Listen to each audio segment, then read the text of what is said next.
Hello दोस्तों, नमस्कार। स्वागत है ओ लेवल M1R5 यानी आईटी टूल्स और नेटवर्किंग के एमसीक्यू की सीरीज में, जहां पर आज हम आपके लिए लेकर आए हैं M1R5 एग्जाम में आने वाले 100 एमसीक्यू।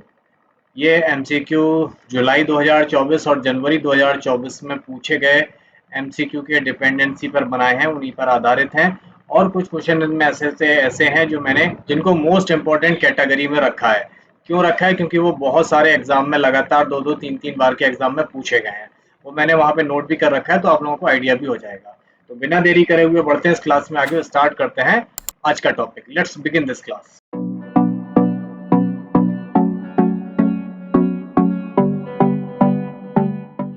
आज की क्लास का पहला question, www is based on which model?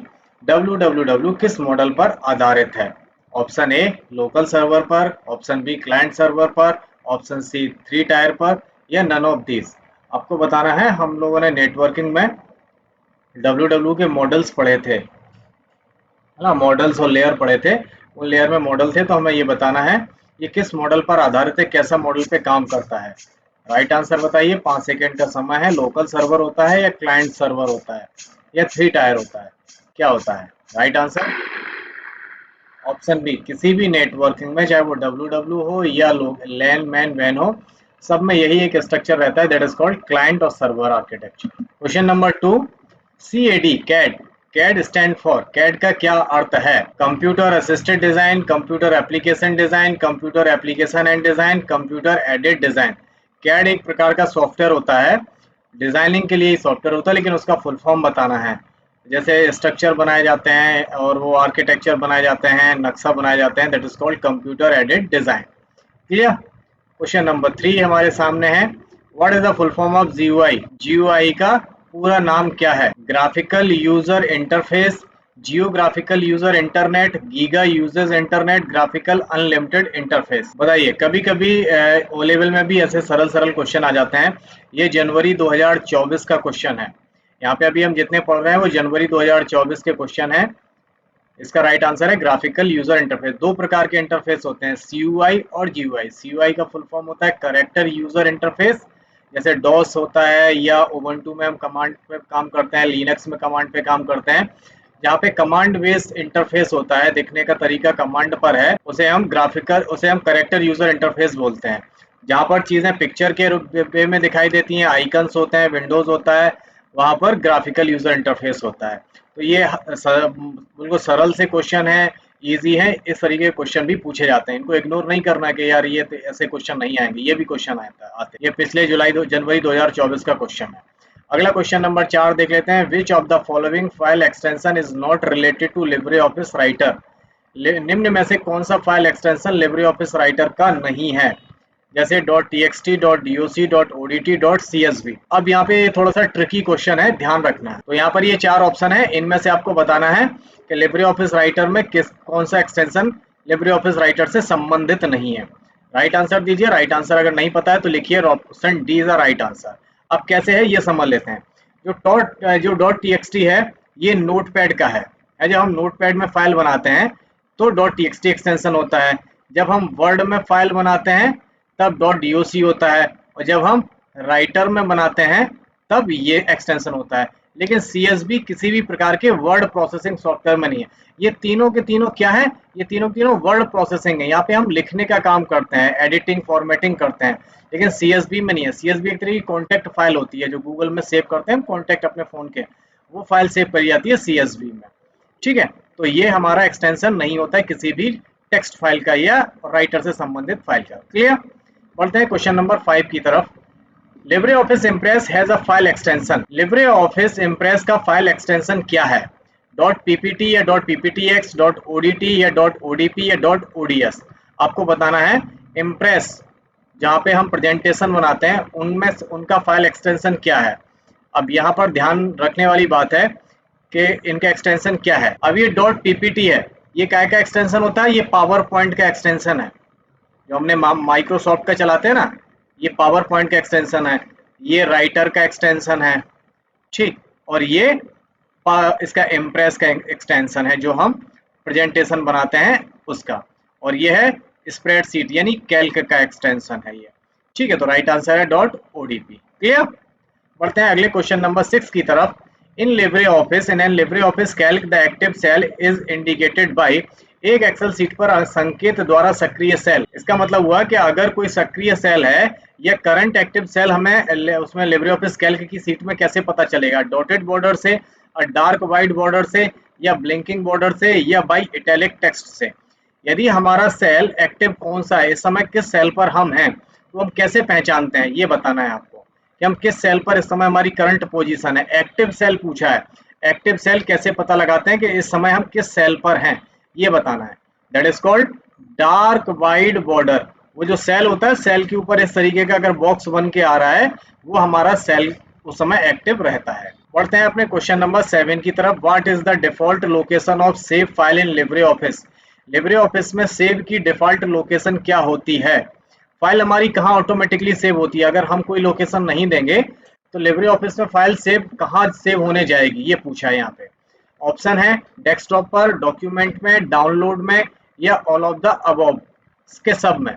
बताइए, लिब्रे ऑफिस में यदि आप लोकेशन नहीं बताते हो तो कहाँ सेव होने जाएगी वो फाइल? राइट आंसर बताइए। वो जाएगी सेव होने डॉक्यूमेंट फोल्डर में। अगर आप कहीं लोकेशन नहीं देते हैं तो ना तो डेस्कटॉप पर सेव होगी, ना डाउनलोड में, ना कहीं और। वो बाय डिफॉल्ट डॉक्यूमेंट में जाती है। डॉक्यूमेंट कहाँ होता है? ये यूजर फोल्डर के अंदर एक जगह होती है जहां पर ये सेव होती है। क्लियर। चलिए बढ़ते हैं क्वेश्चन नंबर 8 की तरफ। What is the cloud computing? Cloud computing क्या है? Storing data on physical server, accessing software programmes on local computer, providing computing resources over the internet on demand, using floppy disk for data storage। बताइए cloud computing क्या होती है? आपको जवाब देना है क्लाउड कंप्यूटिंग क्या है। हमने आपको बताया था क्लाउड कंप्यूटिंग का मतलब होता है एक इंटरनेट पर एक ऐसी जगह है जहां पर हम अपना डेटा रखते हैं। तो उसके लिए यहाँ पे कौन सा सेंटेंस सही होगा? That is option C, providing computing, यानी कंप्यूटिंग की सेवा प्रोवाइड करवाते हैं और उसके रिसोर्सेज भी over the internet on demand. Internet पर हमें आवश्यकता के अनुसार कंप्यूटिंग सेवा देता है जहां पर हम अपना डेटा रख सकते हैं। That is option C is the right answer. बढ़ते हैं क्वेश्चन नंबर 9 की तरफ। What is the maximum zoom in Libre Office Impress? Impress में अधिकतम जूम कितना होता है? जूम इन पूछा है, पिछले ट्यूटोरियल में हमने बताया था, इसलिए हम आपको यहाँ पर हिंट नहीं देंगे। 300%, 3000%, 400%, 500%। बताइए मैक्सिमम जूम इन कितना करते हैं? जूम आउट और जूम इन, बढ़ते हुए को जूम इन बोलते हैं, घटते हुए को जूम आउट बोलते हैं। तो जूम इन पिछले ट्यूटोरियल में हमने बताया था, आंसर दीजिए। 3000% होता है। क्लियर। राइट आंसर है 3000%। Option B is the right answer. बढ़ते हैं क्वेश्चन नंबर 10 की तरफ। यूआरएल स्टैंड फॉर, यूआरएल का पूर्ण रूप क्या है? Uniform resource locator, uniform research locator, uniform resource link, uniform research link. बताइए, आपके पास 5 सेकंड का समय होगा और यहाँ पर देखते चलिए कि ये क्वेश्चन कब कब पूछा गया। ये ओ लेवल में जुलाई 2022 में आया, ओ लेवल के जुलाई 2023 में आया और जनवरी 2024 में 3 बार पूछा जा चुका है ये। तो इस क्वेश्चन को वीवीआईपी में रखिए। ये क्वेश्चन वीवीआईपी कैटेगरी में है। बहुत सरल है लेकिन फिर भी 3 बार पूछा जा चुका है। जुलाई 2022 में, जुलाई 2023 में और जनवरी 2024, मतलब पिछले साल पूछा गया था और उसके पहले साल भी, हर एक साल पूछा जा रहा है ना। तो ये क्वेश्चन वीवीआईपी कैटेगरी में है, ध्यान रखना। सरल है लेकिन फिर भी बार बार पूछा जा रहा है। बढ़ते हैं अपने क्वेश्चन नंबर 11 की तरफ। Question number 11, which port is used by HTTP? HTTP द्वारा किस पोर्ट का उपयोग किया जाता है? 443, 80, 22 या 79? बताइए एचटीटीपी जो हमारा प्रोटोकॉल है उसके द्वारा किस पोर्ट का उपयोग किया जाता है? हमने पोर्ट पढ़े थे तो पोर्ट बताना है। 80 पोर्ट यूज करते हैं एचटीटीपी के द्वारा। क्लियर। बढ़ते हैं क्वेश्चन नंबर 12 की तरफ। What is the full form of HTTP? HTTP का फुल फॉर्म क्या है? Hyper text transfer protocol, hypertension text test program, hyper text transfer package, none of this. ये भी क्वेश्चन देखिए 2 बार पूछा जा चुका है, जनवरी 2024 में और जुलाई 2024, मतलब पिछले साल दोनों एग्जाम में आया था, जनवरी में भी आया और जुलाई में। सरल है और राइट आंसर है option A, hyper text transfer protocol. Option A the right answer. ये भी वेरी इंपॉर्टेंट है, ये भी वेरी इंपॉर्टेंट क्वेश्चन है। ठीक है, क्योंकि 2 बार पूछा जा चुका है, हो सकता है अगली बार भी पूछा जाएगा। बढ़ते हैं अगले क्वेश्चन की तरफ। Question number 13, shortcut to activate extension manager in LibreOffice Calc is. LibreOffice Calc में एक्सटेंशन मैनेजर को सक्रिय करने की शॉर्टकट की क्या है? Control E, control alt E, control shift E या कंट्रोल F9? बताइए, एक्सटेंशन मैनेजर को अगर एक्टिवेट करना है तो कौन सी शॉर्टकट की प्रेस करते हैं? ये भी बहुत इंपॉर्टेंट है क्योंकि 2 बार पूछा जा चुका है। जनवरी 2023 में पूछा जा चुका है और जनवरी 2024 में, 2 साल आ रहा है लगातार। पिछले साल दोनों बार आया है। That is called control alt E से हम एक्सटेंशन मैनेजर एक्टिवेट करते हैं। इस क्वेश्चन को भी लिख लीजिए, ये भी वीआईपी कैटेगरी में, वेरी इंपॉर्टेंट। ठीक है, 2 बार पूछा जा चुका है। मैंने पिछली क्लास में बताया था कि हम आपको ऐसे क्वेश्चन जरूर बताएंगे जो मल्टीपल टाइम पूछे जा रहे हैं और किस किस एग्जाम में आए हैं। और ये जो डेटा मैं आपको दिखा रहा हूँ ये फर्जी डेटा नहीं है, ये ओ लेवल की वेबसाइट का डेटा है। उनकी वेबसाइट पे लिख के आते हैं कौन से एग्जाम में कितनी बार कौन सा क्वेश्चन पूछा जा चुका है। क्लियर? तो ये सारे क्वेश्चन हम वहीं से तैयार करवाते हैं आपके लिए। क्लियर है? बढ़ते हैं अपने अगले क्वेश्चन की तरफ। Question number 14। To jump to last edited slide in Impress, use document in another text document, we use shortcut key. Impress में अंतिम संपादित स्लाइड पर जाने के लिए किस शॉर्टकट की का उपयोग किया जाता है? Control shift F4, alt shift F4, alt shift F5 या कंट्रोल शिफ्ट F5? बताइए कौन सी शॉर्टकट की है? और पता होना चाहिए, ये भी क्वेश्चन 2 बार आ चुका है, जनवरी 2023 में और जनवरी 2024 में। ये भी लगातार 2 साल एग्जाम में पूछा गया सवाल है। आंसर दीजिए, 5 सेकंड का टाइम है। अगर नहीं पता है तो इनको जितने इंपॉर्टेंट क्वेश्चन बता रहा हूँ वो सारे नोट जरूर करते चलिए, है ना। राइट आंसर है यहाँ पे alt shift 5, F5। Clear? Option C is the right answer. और जिनके आगे डेट लिख के नहीं बताई है मैंने, इसका मतलब है ये सिर्फ 2024 जुलाई में पूछे गए। अगला क्वेश्चन है यहाँ पे, SGML स्टैंड फॉर। SGML का पूरा नाम क्या है? Stand alone generalised markup language, stand alone global markup language, standard generalised markup language, stand alone graphical markup language. आपको सही जवाब देना है। यह भी क्वेश्चन 2 बार पूछा जा चुका है, जनवरी 2023 में और जनवरी 2024 में। राइट आंसर है इसका option C, standard generalised markup language, SGML। Clear? 2 बार पूछा जा चुका है, इसलिए ये भी क्वेश्चन वीआईपी कैटेगरी में है, वेरी इंपॉर्टेंट कैटेगरी। लिख लीजिए इस क्वेश्चन को। क्लियर? आगे भी आ सकता है, चांसेस है, क्योंकि लगातार 2 साल से पूछा जा रहा है। अगला question number 16। ISP stand for. ISP का पूरा नाम क्या है? International service provider, internet service provider, internet server provider, none of this. ISP पिछले ट्यूटोरियल में भी पढ़ा था हमने और इसमें भी है, तो बताना है ISP का फुल फॉर्म क्या है। ये जनवरी 2024 अकेला पिछले साल ही आया है बस, इसके बाद इसके पहले नहीं आया था। तो राइट आंसर है internet service provider, option B is the right answer. Question number 17। WLAN। WLAN क्या मतलब है? Wireless local area network, wired local area network, wireless local ambiguity network, wired latent area network. बताइए भैया, WLAN का क्या मतलब है? लैन का मतलब होगा W और लग गया तो क्या हो गया? बताइए। ये भी क्वेश्चन 2 बार पूछा जा चुका है, जुलाई 2024 में पूछा जा चुका है और जनवरी 2024 में पूछा जा चुका है। ये भी क्वेश्चन है वीआईपी कैटेगरी में, वायरलेस, W फॉर वायरलेस और लोकल एरिया नेटवर्क आपको पता ही है, इसको भी लिख लीजिए, ये भी वीआईपी कैटेगरी का क्वेश्चन है। बढ़ते हैं क्वेश्चन नंबर 18 की तरफ। How many rows and columns are there in LibreOffice Calc?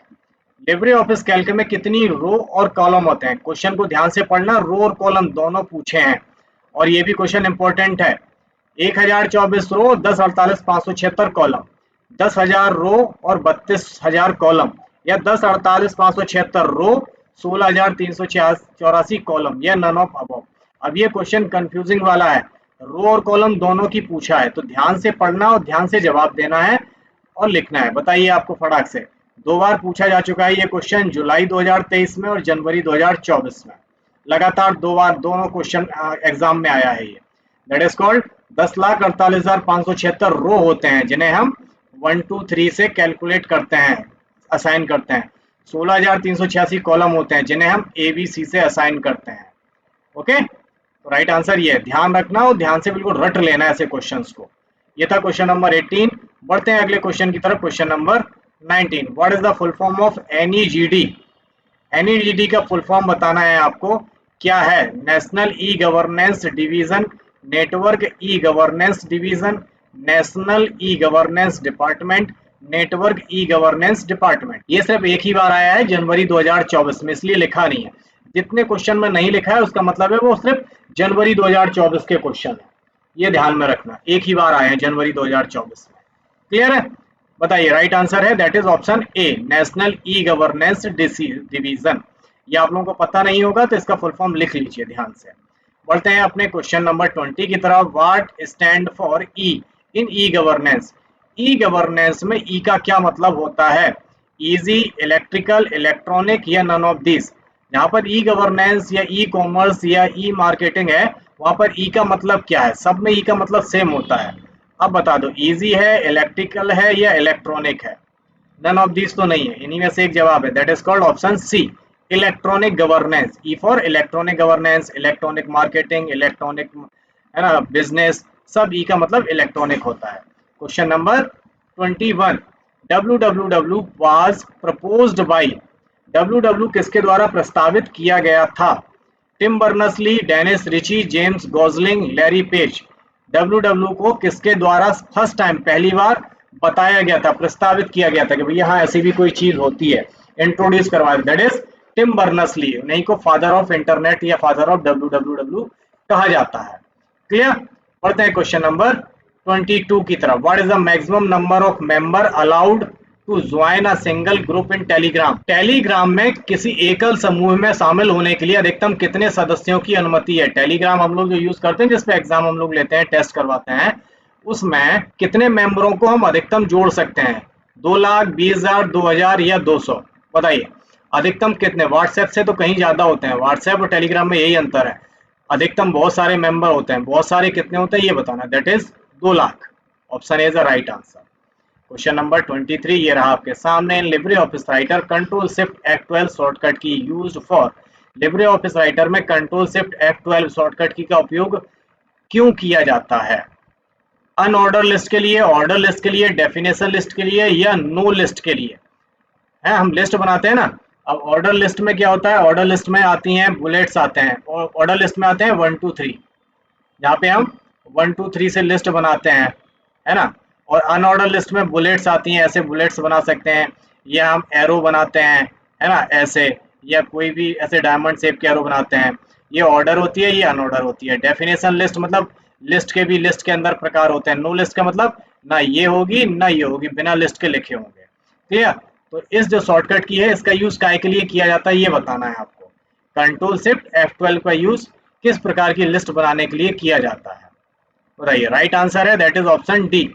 जब हम कंट्रोल शिफ्ट F12 दबाते हैं तो वहाँ पे कोई लिस्ट नहीं बनती है, वो बिना ना ऑर्डर होगी ना अनऑर्डर होगी, ना ये होगी ना ये होगी ना ये होगी, उसमें कोई ना बुलेट्स लगे होंगे ना नंबरिंग होगी, कुछ नहीं होती है। वो सिंपल आपके ऑप्शन इस तरीके से लिख दिए जाएंगे, उसमें कोई भी बुलेट्स या नंबर नहीं लिखे जाते हैं। क्लियर? बढ़ते हैं अपने अगले क्वेश्चन नंबर 24 की तरफ। By default how many menus are present in Libre office Calc? Libre office Calc में बाय डिफॉल्ट कितने मेन्यू मौजूद होते हैं? लिब्रे ऑफिस कैल्क है ना, उसमें कितने मेन्यूज होते हैं ये बताना है आपको। 11, 12, 13 या 10? बताइए, आपको अगर याद हो, आपको मैं 10-5 बार तो दिखा ही चुका हूँ अभी एग्जाम टेस्ट लेते ही लेते, तो कितने मेन्यूज होते हैं ये बताना है आपको। लिब्रे ऑफिस कैल्क में कितने मेन्यूज हैं ये बताना है आपको। राइट आंसर बताइए क्या है? राइट आंसर है ऑप्शन 11, 11 मेन्यूज होते हैं। बढ़ते हैं अगले क्वेश्चन की तरफ। Question number 25, which is a valid website name for DigiLocker? DigiLocker के लिए वैध वेबसाइट का नाम कौन सा है? www.digilocker.com, www.digilocker.gov.in, www.digi-locker.gov.in, www.digilocker.in। Digi locker की वेबसाइट ऑथेंटिक कौन सी है? सही वेबसाइट इनमें से एड्रेस बताना है, सही वेबसाइट क्या नाम क्या है? सब सेम लिख रहे हैं लेकिन अंतर है सब में, that is option B, digillocker.gov.in, है ना। अब यहाँ पे ये मत समझिएगा कि हाइफन लगा है तो ये सही होगी, ये सही नहीं है। .gov कब लगता है? जब गवर्नमेंट की वेबसाइट होती है तब .gov लगता है, ठीक है। GOV का मतलब गवर्नमेंट, इनका मतलब इंडिया, ठीक है। और डिजी लॉकर हमारी वेबसाइट का नाम है। ओके, बढ़ते हैं क्वेश्चन नंबर 26 की तरफ। How many numbers of menu present in Libre Office impress?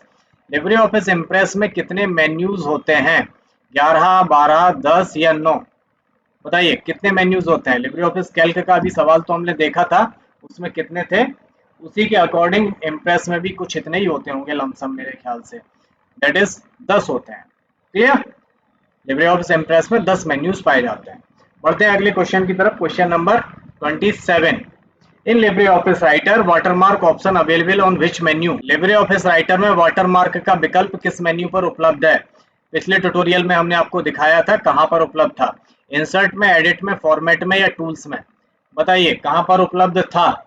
हम आपको ऑलरेडी दिखा चुके हैं कहां पर उपलब्ध होता है लिब्रे ऑफिस राइटर में वाटरमार्क का ऑप्शन। राइटर में दैट इज फॉर्मेट मेन्यू में होता है। क्लियर? जिन लोगों को नहीं पता वो पिछला ट्यूटोरियल देख सकते हैं, तो उनको आइडिया लग जाएगा कि कहां पर हमने कैसे होता है, कैसे यूज करके भी दिखाया था आपको। अगर आपको लगता है कि नहीं पता तो आपको सारे हमारे जो पहले दोनों एमसीक्यू के जो सीरीज के इसके वीडियो हैं वो देखने पड़ेंगे, तब आपको आइडिया आएगा कि कहाँ पाया जाता है वाटरमार्क। बढ़ते हैं क्वेश्चन नंबर 28 की तरफ। What is DigiLocker? DigiLocker क्या है? A social media platform, an online file storage service, a digital document wallet या video streaming service? Digi locker क्या होता है ये बताना है। बहुत ध्यान से पढ़िए, डिजी लॉकर में हम क्या करते हैं, आसानी से आप जवाब दे पाएंगे। क्या सोशल मीडिया प्लेटफॉर्म है, या एक ऑनलाइन जगह है जहाँ पे फाइल स्टोर होती हैं, या डॉक्यूमेंट रखने का वॉलेट है, या वीडियो स्ट्रीमिंग है? That is a digital document wallet, जहाँ पर हम अपने डिजिटल डॉक्यूमेंट रख सकते हैं, जैसे Aadhaar card, PAN card, driving licence, marksheet, अपने रेजिडेंस सर्टिफिकेट, निवास certificate, income certificate, domicile certificate, ये सारे प्रमाण पत्र हम डिजी लॉकर में रख सकते हैं। डिजिटल डॉक्यूमेंट जिन्हें बोलते हैं, स्कैन करे हुए नहीं, फोटो खींचे हुए नहीं, ये गवर्नमेंट की वेबसाइट से सीधे लिंक हो जाते हैं। क्लियर? बढ़ते हैं अपने क्वेश्चन नंबर 29 की तरफ। Which government agency provide the DigiLocker service? कौन सी सरकारी एजेंसी डिजी लॉकर की सेवा प्रदान करती है? Reserve bank of India, securities and exchange board of India यानी सेबी, या ministry of electronics and information technology यानी माइटी, या national aeronautics and space administrator यानी नासा? गुड, नासा भी। बताइए भैया डिजी लॉकर को किसने बनाया, कौन एजेंसी इसको कंट्रोल करती है, उपलब्ध करवाती है? सरकारी संस्था है, ये सारी सरकारी हैं। That is MeitY, ministry of electronics and information technology. Option C is the right answer. Question number 30। Which of the following documents can be stored in DigiLocker? निम्नलिखित में से कौन सा दस्तावेज डिजी लॉकर में स्टोर किया जा सकता है? कौन सा डॉक्यूमेंट स्टोर किया जा सकता है ये पूछा है। Cooking recipe, school textbook, Aadhaar card, PAN card, driving licence या म्यूजिक एल्बम? कौन से चीजें इनमें से स्टोर हो सकती हैं? क्या कुकिंग रेसिपी, खाना बनाने की विधि, या स्कूल के कोर्स की किताबें, Aadhaar card, PAN card, driving licence या म्यूजिक के गाने?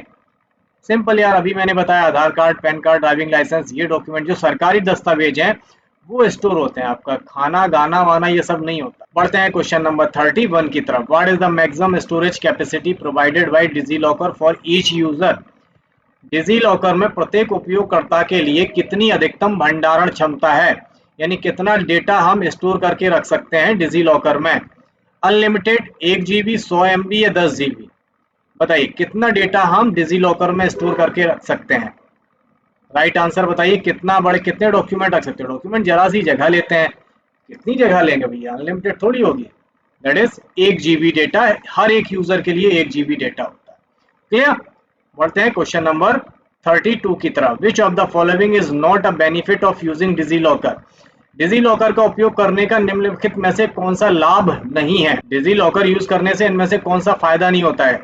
Convenience of accessing document any time anywhere, reduction in paper work and physical storage, enhanced privacy and security of document, ability to order food online? एक एक से हिंदी में समझा देता हूं तो आपको आसानी समझ में भी आ जाएगा, है ना। यहाँ समझ लो, वहां एग्जाम में कोई समझाने नहीं आएगा। पहला ऑप्शन है convenience of accessing documents any time anywhere, यानी अपने डॉक्यूमेंट को कहीं भी किसी भी जगह पे एक्सेस करने की सुविधा। पहली चीज तो ये लाभ होता है कि नहीं होता ये समझ लेना। Reduction in paper work, physical storage, paper work, कागजी लिखा पढ़ी करना, उनको स्टोर करने की, इनकी हेडेक से बचने की सुविधा। इनहेंस प्राइवेसी एंड सिक्योरिटी, सुरक्षा और गुप्तता भी बनाए रखते हैं। या खाने का ऑर्डर ऑनलाइन दे सकते हैं। अब इनमें से कौन सा काम डिजी लॉकर से नहीं होता ये बताइए। खाने का भी ऑर्डर देते हैं डिजी लॉकर से, ये तो मुझे आज ही पता चला, है ना।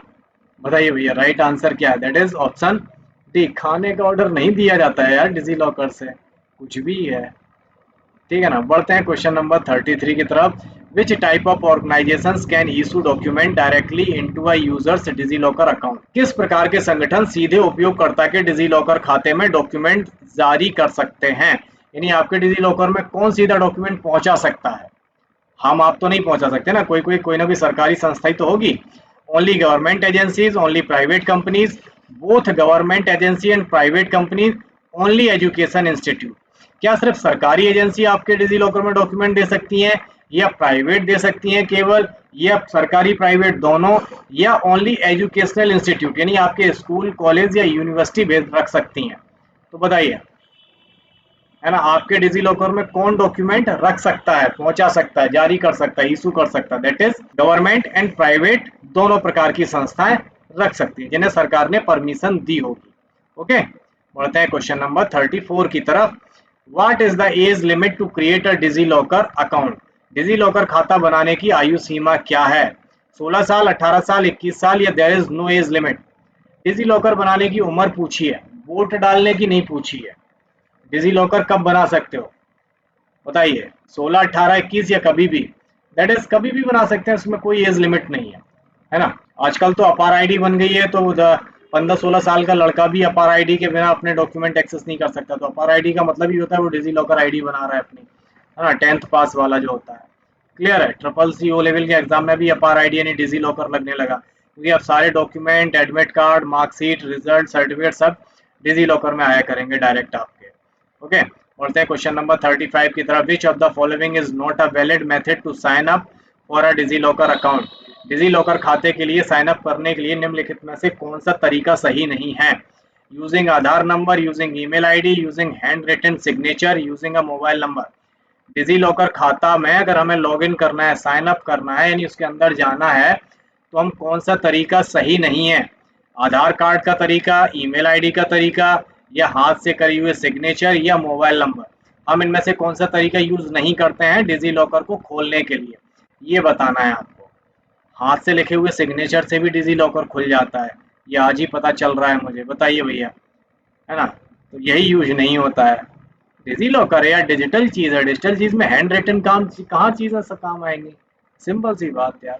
बढ़ते हैं क्वेश्चन नंबर 36 की तरह। How many language are in the UMANG app? UMANG app में कितनी भाषाएं हैं? 20, 21, 22 या 23? कभी उमंग ऐप देखे होते तो पता होता कितनी लैंग्वेज उमंग ऐप में सपोर्ट होती हैं, कितनी भाषाओं में उमंग ऐप काम करती है।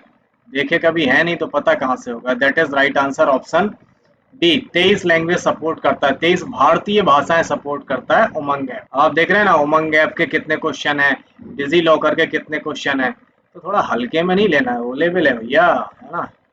बढ़ते हैं क्वेश्चन नंबर 37 की तरफ। Which of the following is component of artificial intelligent? निम्नलिखित में से कौन सा कृत्रिम बुद्धिमत्ता का घटक है? लर्निंग, ट्रेनिंग, डिजाइनिंग, या पजलिंग? एआई में एआई का कंपोनेंट कौन सा है? लर्निंग यानी सीखना, ट्रेनिंग माना प्रशिक्षण देना, डिजाइनिंग माना डिजाइन करना, पजलिंग माना पहेलियां। इनमें से कौन सा आर्टिफिशियल इंटेलिजेंट में यूज हो सकता है या होता है? पजलिंग का पता नहीं, लर्निंग, लर्निंग उसका घटक है। हम एआई से सीखना का काम बहुत ज्यादा करते हैं, वो भी सीखता है और हम भी बहुत ज्यादा चीजें सीखते हैं। बढ़ते हैं क्वेश्चन नंबर 38 की तरफ। What is artificial intelligence? Artificial intelligence है क्या? The study of human behaviour, the simulation of human intelligence by machine, the process of genetic engineering, the study of celestial bodies. इनमें से एआई है क्या, ये बताना है। काम क्या है नहीं, एआई एक्चुअली में क्या है? मानव मानव बिहेव पर स्टडी करने की है क्या? नहीं, simulation of human intelligence by machine, machine के द्वारा मानव बुद्धि को समझने की, तर्क बुद्धि समझने की एक तरकीब है, तरीका है एआई। बढ़ते हैं क्वेश्चन नंबर 39 की तरफ। Which of the following is not a sub field of artificial intelligence? Artificial intelligence की कौन सा उप क्षेत्र नहीं है, कौन सा इसका भाग नहीं है इनमें से? Machine learning, robotics, nano technology, या नेचुरल लैंग्वेज प्रोसेसिंग? इनमें से एआई का फील्ड कौन सा नहीं है? सब फील्ड, बताइए, सब फील्ड, उप क्षेत्र यानी फील्ड का फील्ड, बताइए कौन सा सब फील्ड नहीं है इनमें से, क्या नहीं करता है इनमें से AI? That is nano technology में काम नहीं करता है, टेक्नोलॉजी में करता है, नैनो टेक्नोलॉजी नहीं करता है। क्लियर? बढ़ते हैं क्वेश्चन नंबर 40 की तरफ। What is the primary goal of machine learning? Machine learning का प्राथमिक लक्ष्य क्या है? To develop machine that can think like human, to develop algorithm that can improve automatically through experience, to develop machine that can perform physical task, to develop faster computer processors। बताइए machine learning क्या कर सकती है, machine learning का main काम क्या है, machine learning क्या करती है, ये बताना है। एआई के बाद मशीन लर्निंग ये बहुत इंपॉर्टेंट चीज ये करती है। टू डेवलप एल्गोरिथम, एल्गोरिथम को डेवलप करती है। दैट कैन इम्प्रूव, जिनमें सुधार लाया जा सके ऑटोमेटिकली थ्रू एक्सपीरियंस, अपने अनुभवों के आधार पर वो अपने काम करने के तरीकों में, एल्गोरिथम में सुधार लाता है। That is machine learning. Machine learning का काम ये है कि वो सीख सीख के अपने आप को इम्प्रूव करती है। Option B is the right answer. Question number 41, what is the big data analysis? बड़ा डेटा विश्लेषण क्या है? बड़ा मतलब बहुत बड़ा, जहाँ पे बहुत सारा डेटा, उसे हम बिग डेटा बोलते हैं। विश्लेषण मतलब उस पर परीक्षण करना। ये होता क्या है ये बताना है। Analysing data with a small number of variables, analysing data that exceed the processing capacity of traditional database system, analysing data stored in physical files, analysing data using handwritten calculation. बताइए data, big data में क्या क्या हो सकता है, क्या है वो बताइए। कुछ अंग्रेजी क्लिष्ट आती है, थोड़ी अंग्रेजी सुधारनी पड़ेगी आप लोगों को, है ना। पता नहीं हिंदी में जवाब आते कि नहीं आते। Right answer option B, analysing data that exceed the processing capacity of traditional database system.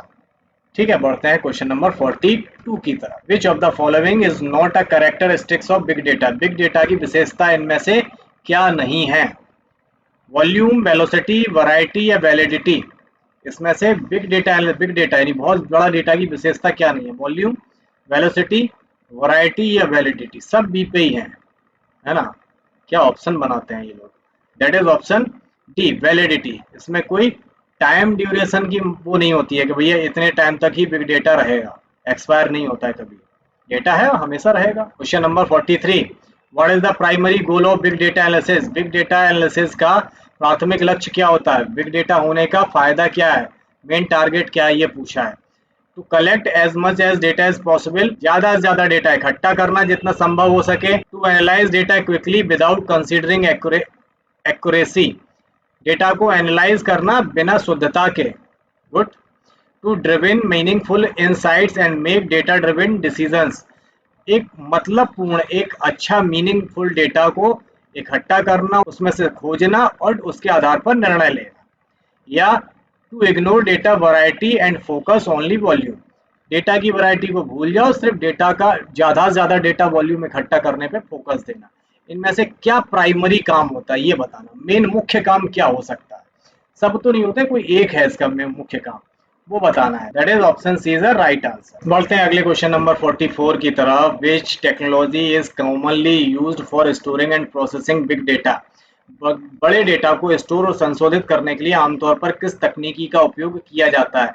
Main frame computer, traditional relational database, cloud computing and distributed computing platform या पर्सनल कंप्यूटर? किस तकनीक, किस टेक्नोलॉजी का यूज किया जाता है बड़े data को स्टोर करने के लिए और उस पर काम करने के लिए? बड़ा डेटा है तो कंप्यूटर भी बड़ा पावरफुल लगेगा, जो कि होता है हमारा cloud computing and distributing computing platform. Cloud computing पे ही बड़ा डेटा स्टोर होता है, यानी ये हमारे और आपके कंप्यूटर पे स्टोर किया जाता है, ऐसा नहीं होता है। बढ़ते हैं question number 45, what is the purpose of data processing in big data analysis? बड़े डेटा विश्लेषण में डेटा प्री प्रोसेसिंग का उद्देश्य क्या होता है? To reduce the size of data set, to increase data complexity, to clean, transform and prepare data for analysis, to randomly sample the data set? बताइए right answer क्या है यहाँ पे। बिग डेटा एनालिसिस में प्री प्रोसेसिंग का उद्देश्य क्या होता है? राइट आंसर बताना है क्या होता है। That is option C, to clean and transform prepare data for analysis. बढ़ते हैं question number 47, which of the following is not a challenge of big data analysis? निम्नलिखित में से कौन सा बिग डेटा एनालिसिस के लिए चुनौती नहीं है, प्रॉब्लम नहीं है? चुनौती में समझ ले, प्रॉब्लम समझ ले। Option A unlimited data storage, option B data security and privacy, option option C limited storage capacity, option D data quality and integrity. कौन सी चुनौती नहीं है ये बताना है आपको, है ना। क्या सबसे बड़ी समस्या आती है ना, प्रॉब्लम, चुनौती उसी को बोलते हैं। बड़ी प्रॉब्लम क्या है इनमें से कौन सी प्रॉब्लम नहीं है? सिंपल है, लिमिटेड डेटा स्टोरेज उसके लिए चुनौती नहीं होती है। ठीक है, option C is the right answer. वो कितना बड़ा भी डेटा स्टोर कर सकता है, तो उसके लिए स्टोरेज की कोई समस्या नहीं होती है। Question number 48, which cloud computing service model is most suitable for a company that want to outsource its email service? कौन सी क्लाउड कंप्यूटिंग सेवा मॉडल उस कंपनी के लिए सबसे उपयुक्त है जो अपनी ईमेल सेवा को आउटसोर्स करना चाहती है? इंफ्रास्ट्रक्चर एज ए सर्विसेज यानी IaaS, platform as a service यानी PaaS, software as a service यानी SaaS, function as a service मतलब FaaS। तो यहाँ पे आप देख रहे हैं कि ये 2 बार एग्जाम दे चुके हैं, जनवरी 2023 में और जनवरी 2024 में, दोनों सालों में हम इसका एग्जाम दे चुके हैं। ये बताना है आपको, राइट आंसर बताना है क्या होता है। 2 बार एग्जाम आ चुका, 2 बार ये क्वेश्चन आ चुका है 2 साल के एग्जाम में। तो ये भी हमारा VIP कैटेगरी में भैया, इसको लिख लो, ये VIP एग्जाम है। SaaS का फुल फॉर्म क्या होता है? Software as a service, A for as, A for a और सर्विस। क्लियर? 2 बार आ चुका है VIP कैटेगरी में। Question number 49, what is the main benefit of cloud computing? Cloud computing का मुख्य लाभ क्या होता है? increased upfront cost, limited scalability, reduce IT infrastructure and management cost, decrease accessibility। बताइए क्लाउड कंप्यूटिंग के मुख्य लाभ क्या है?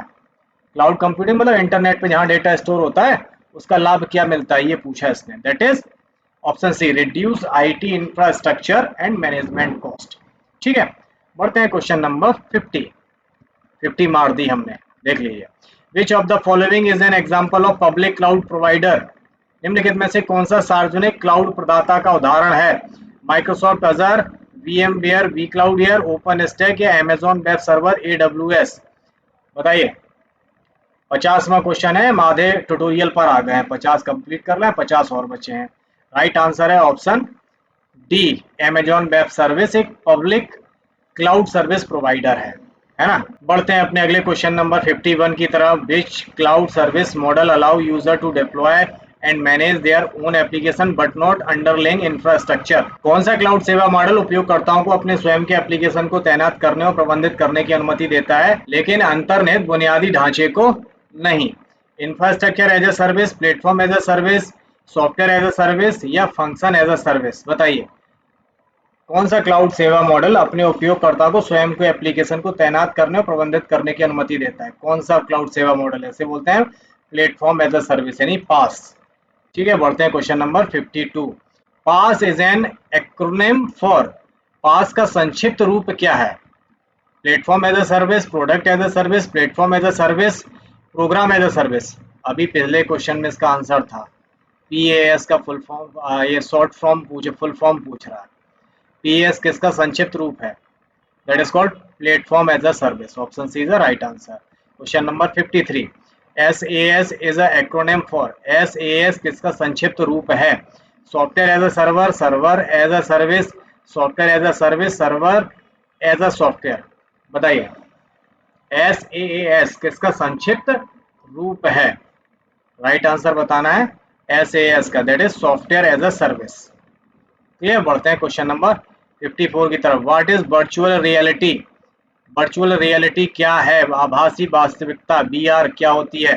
A type of video game and artificial intelligence technology, a computer generated simulation of 3 dimension environment या physical reality experience? VR जिसे हम virtual reality बोलते हैं, आभासी वास्तविकता, यानी आभास करते हैं कि वास्तविकता है, ये ऐसा ही सही है। क्या होती है उसमें? That is computer generated simulation of 3 dimensional environment. ठीक है, कंप्यूटर जनरेटेड एक सिमुलेशन होता है ना, एक आभासी आकृति होती है, जो हमें लगता है कि ये सही है। बढ़ते हैं क्वेश्चन नंबर 55 की तरफ। Which of the following sensors can simulated in virtual reality? आभासी वास्तविकता में निम्नलिखित में से किस इंद्रिय का अनुकरण किया जाता है? कौन सा सेंसर होता है? टेस्ट, स्मेल, हियरिंग और टच? हम इनमें से किस चीज का अनुभव कर सकते हैं? हम टेस्ट कर सकते हैं, सूंघ सकते हैं, सुन सकते हैं या स्पर्श कर सकते हैं? कैसी फील आती है हमें? बताइए। ये VR में हमें लगता है कि हम किसी चीज को टच कर पा रहे हैं। ठीक है, question number 56। What is the purpose of virtual reality application in health care? स्वास्थ्य देखभाल में आभासी वास्तविकता एप्लीकेशन का उद्देश्य क्या होता है? Entertainment, training and simulation, social networking, financial analysis? बताइए वर्चुअल रियलिटी हेल्थ केयर में क्या काम करती है? मनोरंजन के लिए, ट्रेनिंग के लिए, सोशल नेटवर्किंग के लिए या फाइनेंशियल के लिए? सिंपल या ट्रेनिंग एंड सिमुलेशन के लिए? 57. What is the primary advantage of using virtual reality in education? शिक्षा में आभासी वास्तविकता का उपयोग करने का प्राथमिक लाभ क्या है? Reduce cost, increase student engagement and interactivity, limited accessibility, inefficient learning process. शिक्षा में वीआर का यूज करने के लाभ क्या है? शिक्षा में, एजुकेशन में, बताइए। Increase student engagement and interactivity, yes, यही है, option B is the right answer. Question number 58. Which term refer to the perception of motion sickness और discomfort experienced by some users in virtual reality? आभासी वास्तविकता में कुछ उपयोगकर्ताओं द्वारा अनुभव की गई मोशन सिकनेस या असुविधा की धारणा को कौन सा शब्द संदर्भित करता है? अब इतने बड़े क्वेश्चन का पहले मतलब समझ लो। वर्चुअल रियलिटी जब हम अनुभव करते हैं तो उसके लिए हमें वीआर ग्लासेस लगाने होते हैं आंखों पर। वीआर सेट देखा है आप लोगों ने? ऐसा होता है ये वीआर सेट। तो इस वीआर सेट को लगाने के बाद आपको कुछ अंदर अंदर दिखाई देता है, ऐसा लगता है कि वाकई में वो चीजें सही हैं, लेकिन अंदर वीडियो चल रहा होता है। तो वो लगाने के बाद किसी किसी को मोशन सिकनेस हो जाता है, एक बीमारी हो जाती है, सिकनेस आ जाती है, असुविधा हो जाती है। तो कौन सा शब्द हम उसके लिए यूज करते हैं वो बताना है। Virtual vertigo, simulator sickness, reality nausea या साइबर डिजीनेस, क्या होता है बताइए? Virtual vertigo, simulator sickness, reality nausea या cyber dizziness? That is called simulator sickness, यानी सिमुलेटर में जिनको बैठने में दिक्कत होती है। Question number 59. What is the encryption?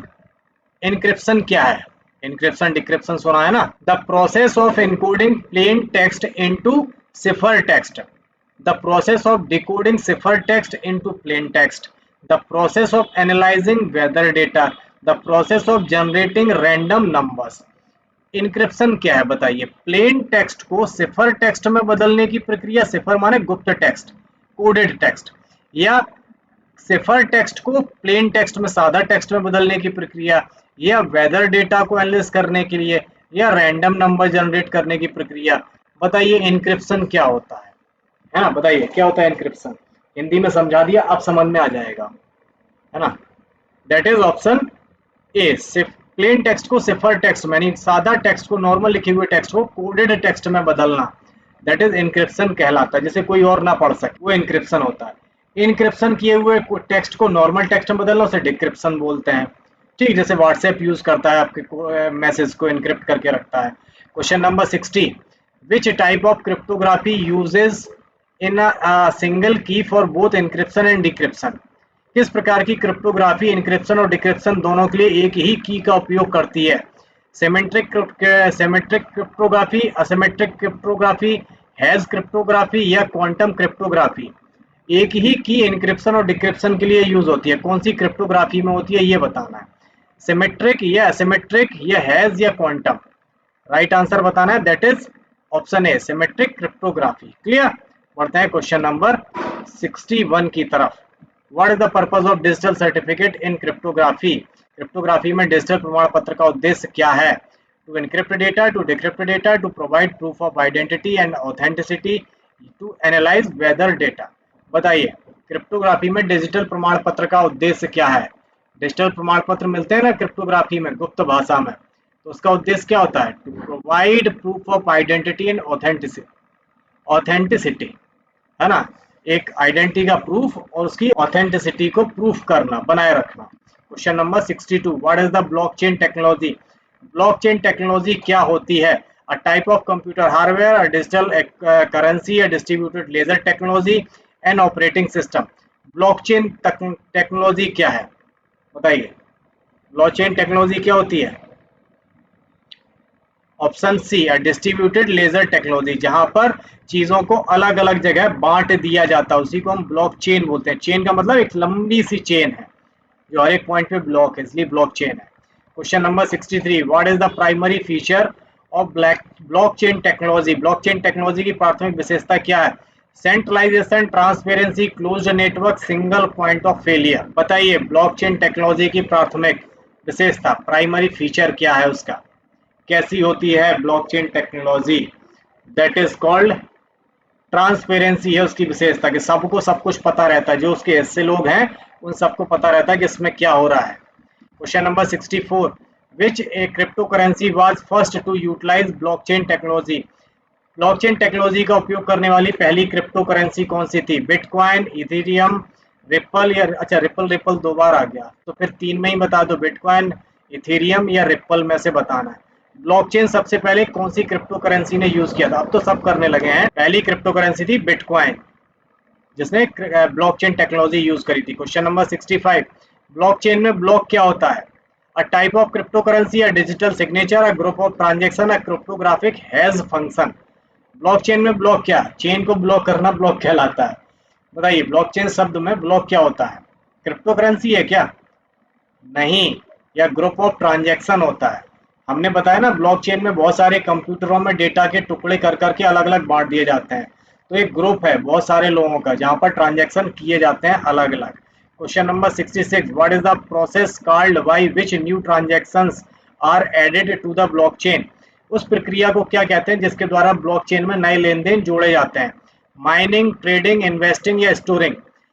जब ब्लॉकचेन में कोई लेन देन होता है, कोई क्रिप्टो करेंसी खरीदता या बेचता है तो उसे हम क्या बोलते हैं? ट्रेडिंग, माइनिंग, इन्वेस्टिंग या स्टोरिंग। बताइए राइट आंसर है माइनिंग बोलते हैं। क्रिप्टो करेंसी को खरीदना या बेचना मतलब हम माइनिंग कर रहे हैं। बढ़ते हैं क्वेश्चन नंबर 67 की तरफ। What is the robotics process automation, RPA क्या है? बताइए। A type of physical robot used in manufacturing, a software technology that automates repetitive and rule-based tasks या manual process of data entry या type of virtual reality simulation। Robotics process automation यानी RPA क्या होता है? बताइए RPA क्या है? Robotics automation process बताइए। That is option B. एक सॉफ्टवेयर टेक्नोलॉजी है जो चीजों को ऑटोमेटिकली रिपीटेटिव बेस में रूलों के हिसाब से रिपीटेडली कर सकती है। Question number 68, which of the following task is suitable for robotic process automation.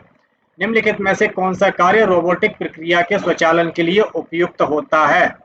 Creative writing, complex decision making, data entry from spreadsheet to database या फिजिकल लेबर इन फैक्ट्री।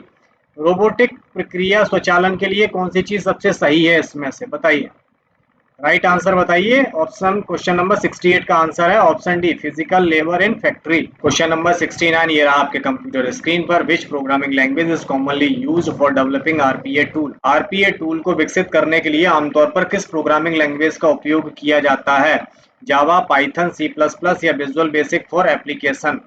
बताइए RPA यानी रोबोटिक्स प्रोग्रामिंग के robotics bot विकसित करने के लिए, robotic नहीं robotic bot के लिए पूछा है। बताइए that is visual basic for application, VBA का यूज किया जाता है। क्वेश्चन नंबर 70, ये रहा। विच of the following is not common cyber security threat. निम्नलिखित में से कौन सा सामान्य साइबर सुरक्षा का खतरा नहीं है? फिशिंग, रैंसमवेयर, फायरवॉल या मालवेयर। इसमें से साइबर सुरक्षा से सामान्य रूप से किससे खतरा नहीं है ये बताना है आपको। बताइए क्या खतरा नहीं है? मुझे लगता है सभी चीजें खतरे वाली होती हैं क्या? अच्छा इसमें से एक खतरे से बचाने वाली चीज है, बाकी खतरा वाली है। क्या है? That is option C, firewall. ये खतरे से बचाती है। बढ़ते हैं अपने क्वेश्चन नंबर 71 की तरफ। What is malware? मालवेयर क्या है? मेलवेयर भी बोलते हैं, मालवेयर और मेलवेयर कुछ भी बोल सकते हैं, अंग्रेजी खराब है मेरी। अ type of computer hardware, a type of computer virus, a security protocol, a programming language. Malware क्या होता है? मेलवेयर मेलिसियस, गंदा, खराब, नुकसानदायक चीज, तो that is called option B, a type of computer virus called malware. Question number 72, ये रहा आपके सामने। Which cyber security measure encrypt data to protect it from unauthorised access. कौन सा साइबर सुरक्षा उपाय डेटा को अनाधिकृत पहुंच से बचाने के लिए इनक्रिप्ट करता है? फायरवॉल, एंटीवायरस सॉफ्टवेयर, इनक्रिप्शन या इंट्रूजन डिटेक्शन सिस्टम, आईडीएस जिसे बोलते हैं। डेटा अनाधिकृत पहुंच किसी के पास ना पहुंच पाए तो उसके लिए हम कौन सा सुरक्षा उपाय अपनाते हैं? That is called option C, encryption. Encryption से हमारा डेटा कोड हो जाता है, कोडेड में हो जाता है, तो कोई सामान्य आदमी नहीं पढ़ सकता है। Question number 73, what is the firewall in the context of cyber security. Cyber सुरक्षा के संदर्भ में फायरवॉल क्या है? Option A, physical barrier used to prevent unauthorised access to a computer network. a software program or hardware device that monitor and control incoming and outgoing network traffic, a type of malware, a social media platform। बताना है cyber सुरक्षा के संदर्भ में firewall क्या होती है। Firewall क्या करती है, हमारे कंप्यूटर में आने वाले इनकमिंग आउटगोइंग ट्रैफिक को, वायरसेस को कंट्रोल करती है हार्डवेयर और सॉफ्टवेयर के माध्यम से। Option B is a right answer. बढ़ते हैं अगले क्वेश्चन नंबर 74 की तरफ। What is two factor authentication? 2FA क्या है बताइए। दो कारक यानी डबल प्रमाणीकरण सुविधा बोलते हैं इसे। A cyber security attack, a social engineering tactic, a security mechanism that require user to provide two form of identification to access an account or system, a programming language। समझ लेते हैं फिर बताते हैं। टू फैक्टर ऑथेंटिकेशन का मतलब है दोहरी प्रमाणीकरण, यानी किसी चीज को एक्सेस करने के लिए आपको दो बार प्रमाणित करना पड़ेगा अपने आप को। तो ये काय के लिए यूज होता है, साइबर सिक्योरिटी अटैक में, या सोशल इंजीनियरिंग टैक्टिक में, या ये सिक्योरिटी का तरीका है जो रिक्वायर करता है, जिसकी आवश्यकता होती है अपना दो तरफा आइडेंटिफिकेशन, अपनी पहचान बताने के लिए यदि आप कोई अकाउंट एक्सेस कर रहे हैं। यह कोई प्रकार की प्रोग्रामिंग लैंग्वेज है। बताइए क्या है। मैंने सारी चीजें सही सही समझा दी हैं आपको। थोड़ी अंग्रेजी हमारी सही है इसलिए समझाती है, कभी कभी हो जाती है खराब, कभी कभी सही होती है। That is option C is the right answer. ठीक है। Question number 75 very important question है। Which cyber security measure protect against malicious software by scanning and removing और क्वारंटीनिंग इट? कौन सा साइबर सुरक्षा उपाय दुर्भावनापूर्ण सॉफ्टवेयर को स्कैन करके हटाकर या संगरोध करके उसे बचाता? फायरवॉल, एन्क्रिप्शन, एंटीवायरस सॉफ्टवेयर या फिशिंग? कौन सा साइबर सुरक्षा तरीका है जो हमारे कंप्यूटर में आने वाले मैलिशियस सॉफ्टवेयर यानी संदेहजनक सॉफ्टवेयर जिनमें वायरसेस हो सकता है उन्हें हटाकर हमें बचाता है? कौन सा बचाता है वो बताना है हमें। ऐसे वायरसेस से, अटैक से कौन सी चीज बचाती है हमारे कंप्यूटर को? साइबर सुरक्षा का उपाय कौन सा है? That is called antivirus software. ये क्वेश्चन भी BIP कैटेगरी में आता है, वेरी इंपॉर्टेंट कैटेगरी में। दो बार पूछा गया, जुलाई 2023 में और जनवरी 2024 में, दो बार पूछा गया है। ठीक है। बढ़ते हैं question number 76। What is the shortcut key to enter current date in a cell in Libre spreadsheet? Spreadsheet में किस सेल में वर्तमान दिनांक लाने की शॉर्टकट की क्या है? दो तीन बार तो बता ही चुका हूँ और तीन बार आ भी चुका है ये।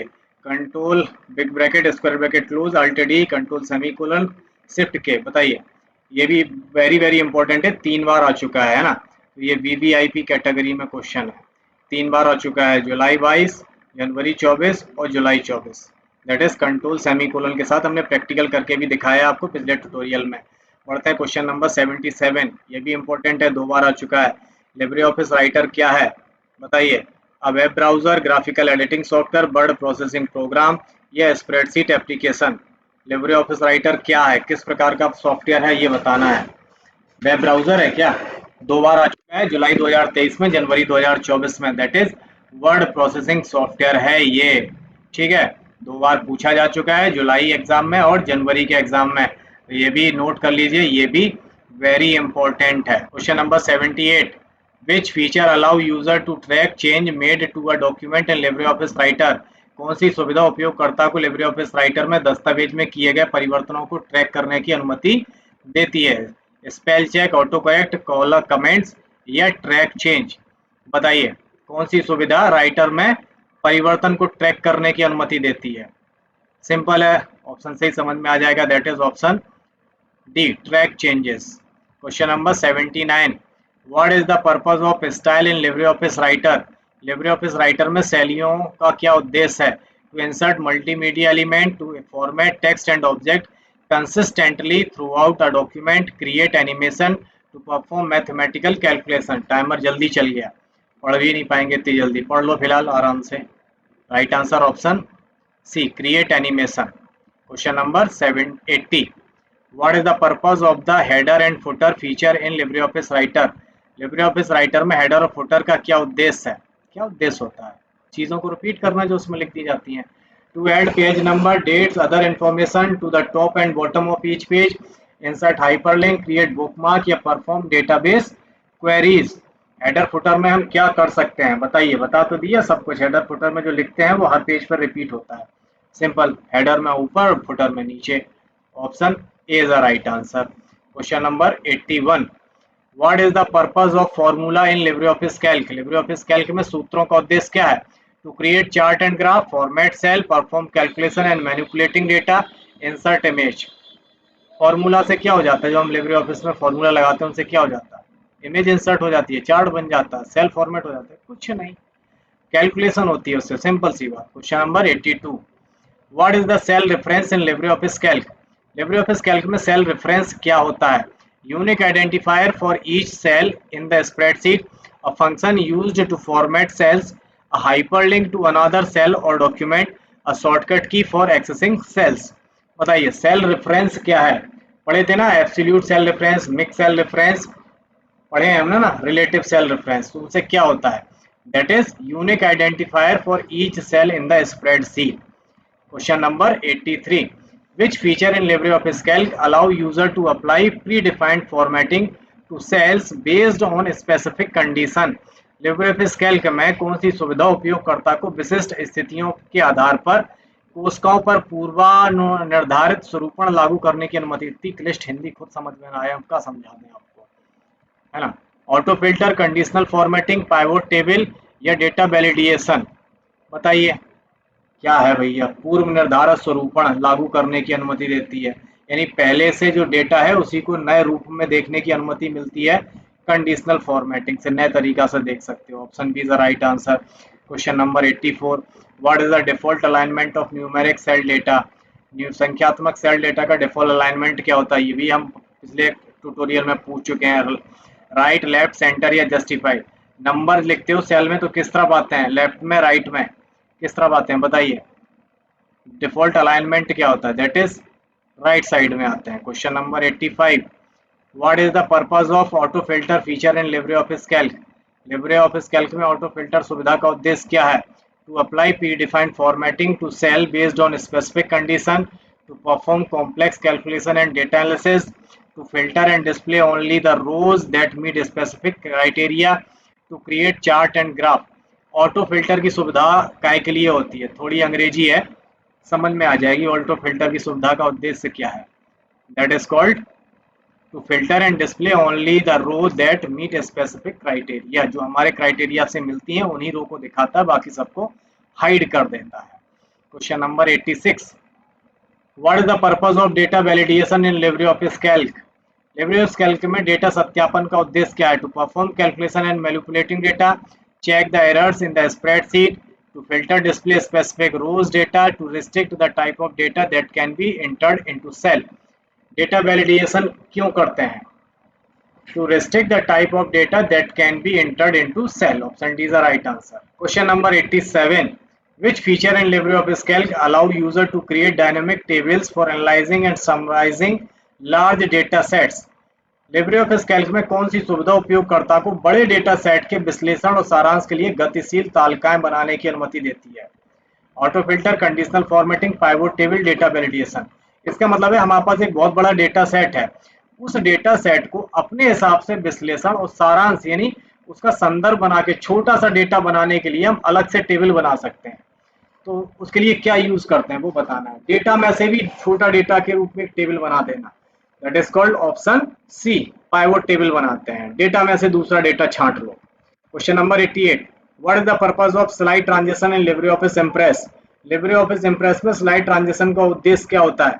To apply predefined template and design to slide, to animate object and text with in slide, navigate between slide during presentation, to create dynamic effect when transition between slide. Slide का animation है कि content का animation होता है slide transition में? Simple यार, to create dynamic effect when transition between slide, दो स्लाइडों के बीच में हम ट्रांजिशन लगाते हैं। Question number 89, which feature in LibreOffice Impress allow user to add animation to object and text with in slide? LibreOffice Impress में कौन सी सुविधा उपयोगकर्ताओं को स्लाइड के भीतर ऑब्जेक्ट और टेक्स्ट में एनिमेशन जोड़ने की अनुमति देती है? Slide layout, slide format, slide transition, animation effect. बताइए टेक्स्ट और ऑब्जेक्ट में एनिमेशन कहाँ से जोड़ते हैं हम? स्लाइड लेआउट से, स्लाइड फॉर्मेट से, स्लाइड ट्रांजिशन से या एनिमेशन इफेक्ट से? सिंपल यार, एनिमेशन इफेक्ट से हम एनिमेशन जोड़ते हैं।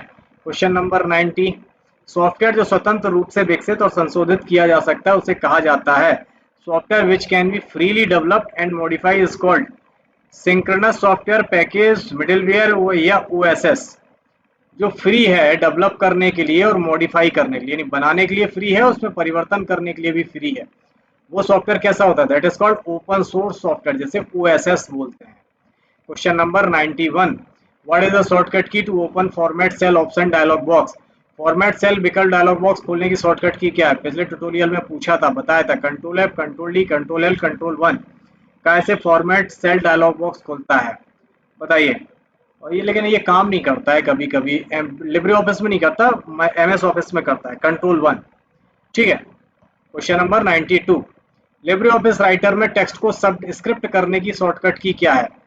विच key combination is use to subscript text in Libre office Writer? Control P, control shift V, control O, control M, बताइए कौन सी शॉर्टकट की है जो सब स्क्रिप्ट करती है? सुपर स्क्रिप्ट और सब स्क्रिप्ट दो चीजें होती हैं, तो यहाँ पे सब स्क्रिप्ट की शॉर्टकट की पूछी है, that is control shift B। Control shift P से सुपर स्क्रिप्ट होता है। Question number 93, control shift C is use to copy which attribute? Control shift C का उपयोग किस एट्रीब्यूट को कॉपी करने में होता है? Character formatting, page number, hyperlink या table formatting? Control shift C से कॉपी होता है, लेकिन क्या कॉपी होता है ये बताना है। टेक्स्ट नहीं होता है, टेक्स्ट के कुछ और होता है, तो उसमें हम फॉर्मेटिंग कॉपी करते हैं। क्लियर? पढ़ते हैं क्वेश्चन नंबर 94 की तरफ। ये रहा आपके सामने, उमंग उपकरण पर उपलब्ध नहीं है। उमंग पर क्या उपलब्ध नहीं है? स्मार्टफोन पर, टैबलेट पर, डेस्कटॉप पर, डिजिटल कैमरा। उमंग कहाँ उपलब्ध नहीं है ये पूछा है। काय पे नहीं चलता है उमंग? स्मार्टफोन पे, लैपटॉप पे, कैमरा पे या डेस्कटॉप पे? पिछले ट्यूटोरियल में भी ये सवाल था, मतलब रिपीट हो रहा है। डिजिटल कैमरे पे उपलब्ध नहीं है। क्वेश्चन नंबर 95, निम्न में से कौन सी एक मैसेजिंग सर्विस नहीं है? बताइए किससे हम मैसेजिंग नहीं भेज सकते हैं? व्हाट्सएप, यूट्यूब, SMS या टेलीग्राम? काय पे मैसेज नहीं भेज सकते हैं? व्हाट्सएप से, यूट्यूब से, SMS से या टेलीग्राम से?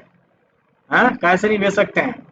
सिंपल है भैया, आप यूट्यूब से मैसेज नहीं भेज सकते और सबसे भेजे जाते हैं। क्वेश्चन नंबर 96, ईमेल में भेजी गई और प्राप्त किए गए डॉक्यूमेंट को क्या कहा जाता है? What is the document sent and receive in email is called? The attachment, attachment, document, file. जो हम ईमेल में कुछ फाइलें लगा के भेजते हैं उन्हें हम क्या बोलते हैं या प्राप्त करते हैं? हमारे ईमेल में लग के आते हैं उन्हें हम बोलते हैं अटैचमेंट। ठीक। क्वेश्चन नंबर 97, लिब्रे ऑफिस की कौन सी एक्सटेंशन नहीं है? Which of the following is not an extension of LibreOffice? .ods, ODT, RTF, ODP? इनमें से LibreOffice का एक्सटेंशन कौन सा नहीं है? बताइए। इतने सवाल LibreOffice पे पढ़ चुके हैं, एक्सटेंशन मुझे रट गए हैं, पहले नहीं थे। That is called option C, RTF नहीं है, रिच टेक्स्ट फॉर्मेट होता है ये। क्वेश्चन नंबर 98, ये रहा आपके सामने, ट्विटर पर पोस्ट करने के लिए शब्दों की सीमा कितनी है? कितने शब्द लिख सकते हैं ट्विटर पे? What is the character limit for post on a Twitter? 45 शब्द, 280, 145, 180? बताइए कितने शब्द ट्विटर पर लिखे जाते हैं, जिसका आजकल नाम एक्स हो गया है। एक्स प्लेटफॉर्म ट्विटर था पहले। कितने शब्द लिख सकते हैं? 280 लिख सकते हैं, पहले नहीं लिख सकते थे। Question number 99, Libre Office impress के व्यू टैब में कौन सा व्यू उपलब्ध नहीं है? Which view is not available in the view tab of LibreOffice Impress? Second last question है, slide sorter, note page, print view, reading view.